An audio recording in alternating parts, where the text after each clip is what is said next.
Mit allerførste indtryk af Rysensteen Gymnasium var nok den super fede stemning der. Der er en rigtig fed distance mellem lærer og elev, fordi det ikke er så autoritært herude. Og hvis man kommer lige fra folkeskolen, det gjorde jeg godt nok ikke, jeg har været på efterskole, men når man kommer lige fra et miljø, hvor det tit er løftede pegefingre og folk, der ser lidt ned til en, så er det rigtig fedt at komme et sted, hvor eleverne har en hel del at skulle have sagt, og hvor vi også har kældre og sociale arrangementer hele tiden, og hele tiden er i spil med hinanden og møde nye mennesker. Også fordi det ikke er så hierarkisk opstillet, som jeg har hørt på mange andre gymnasier, at det kan være, at 1. og 3. G'er sagtens skal have det sjovt sammen. Jeg var nok godt klar over, at der ville være en del faglige udfordringer ved at vælge Rysensteen Gymnasium. Men efter jeg havde været på en besøgsdag, var mit indtryk, at lærerne var virkelig, virkelig kompetente og meget engagerede i hver enkelt elev. Og derfor følte jeg mig helt tryg ved, at lige meget hvilket niveau man startede på, så ville der være mulighed for virkelig at have en faglig fremgang i løbet af de her 3 år. De gode elever og de mindre gode elever, de får lige meget udfordring, sådan så der er ikke nogen, der bliver efterladt, og der er heller ikke nogen, som sidder og keder sig i hver time. Mig og 2 andre piger fra Rysensteen, vi blev sendt ned til Helsinki, hvor der blev holdt noget, der hedder European Youth Parliament, som er sådan et ungdomsforum for Europaparlamentet. Og vi fik lov til at arbejde med mulige andre fra EU, og vi skulle udarbejde sådan en resolution. Og jeg var med i klimapanelet, og vi skulle så prøve at snakke om, hvordan man kunne modarbejde klimaforandringerne. Og der skulle vi så op og holde en resolution for alle de andre, så skulle man så stemme om den, som vi gør i det rigtige Europaparlament.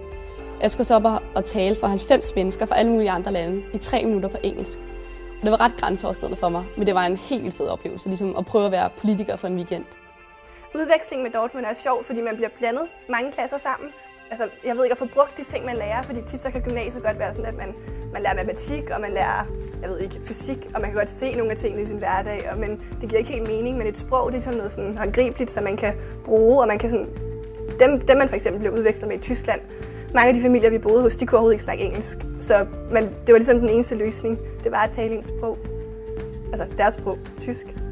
Jeg går på krop- og kulturlinjen, og vi har det her sundhedsforløb, et AT-projekt, hvor vi skal samarbejde med IFI, som er Institut for Idræt. Vi skal ud og have lavet nogle konditest og analysere for det.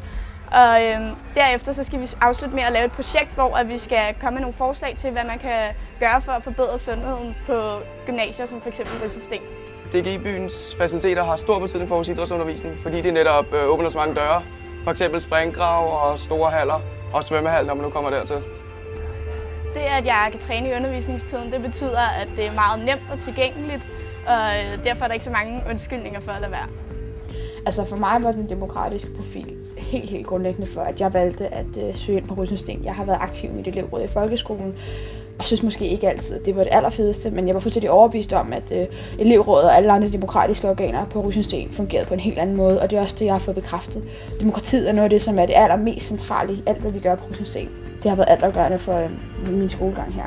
Før jul fik jeg mulighed for at tage på et studieophold i Guatemala alene, og det er et nyt projekt, som vi har startet på Rysensteen Gymnasium, hvor jeg har været den første, som har været afsted. Jeg var afsted i lidt over 2 måneder, hvor jeg har lavet frivillig arbejde, hjalp børn, underviste børn i spansk og engelsk, og boede hos en lokal familie i Guatemala. Og det er en af de nye ting, som vi er i gang med at starte på Rysensteen, og som fra næste år andre elever vil have mulighed for at deltage i.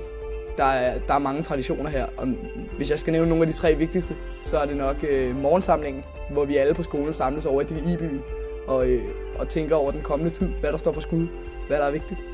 Så er der også julebingoen, hvor vi afslutter året. Vi sidder herovre i salen og hygger os med et dejligt slag bingo. Og så er der gurk, hvor vi 2 gange årligt drager ud i havskoven og tæver hinanden med nogle sværd, lavet af pap, til vi bliver glade. Jeg synes, at IT bliver inddraget rigtig meget i undervisningen, blandt andet ved, at det er obligatorisk at have en computer. Og det er noget, vores gymnasie tilbyder, eller en billigere computer i hvert fald. Der er rigtig mange, der snakker om, at vi bruger IT rigtig meget herude, og jeg ved ikke rigtig, hvor meget vi bruger det i undervisningen til at lave andre ting, end vi har gjort uden IT, men det gør i hvert fald, at vi sådan lærer at bruge computeren integreret i vores dagligdag, og det tror jeg, vi får rigtig meget brug for. Operation Dagsværk, det er en elevernes solidaritetsorganisation, som hjælper børn og unge i andre lande med at få en uddannelse. Hvert år får vi samlet over 90.000 ind, og det er rigtig meget i forhold til, at vi er sådan en lille skole. Når man vælger et kreativt fag i sin studieretning, så får man også sådan, ikke et frirum, men man lærer bare noget andet, som gør, at man får et super tæt samvær i sin klasse, føler jeg i hvert fald, i forhold til at drama. Det er næsten endnu bedre, end at have en fritime, fordi man bare render rundt og lærer nogle ting om kroppen og om at udtrykke sig sådan sammen, og man kan få lov til at grine lidt også, og det er også sundt, tror jeg. Jeg søgte ind på Rysensteen med musik som interesse, fordi jeg synes, Rysensteen virker som et gymnasie med enormt rigt kulturliv, og hvor man kan møde andre, der har samme interesse som en selv, og med god mulighed for at optræde med musikken.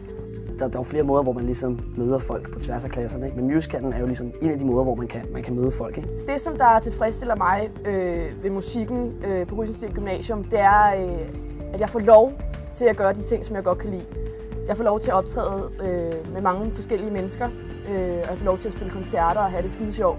Altså, i forhold til det faglige, så er der jo klart et spring fra folkeskolen til gymnasiet, og det synes jeg også godt, man kan mærke, fordi der er jo rigtig mange, der er klart en niveauforskel på folkeskolen, som der ikke er i gymnasiet, som gør, at når man så kommer på gymnasiet, så går det hele bare meget stærkere, og man lærer meget hurtigere, og man lærer meget mere bare efter et enkelt modul, og det er super fedt, at man kan gå ud fra en enkelt time og føle, at man sådan er blevet åbenbaret på en eller anden måde, ikke?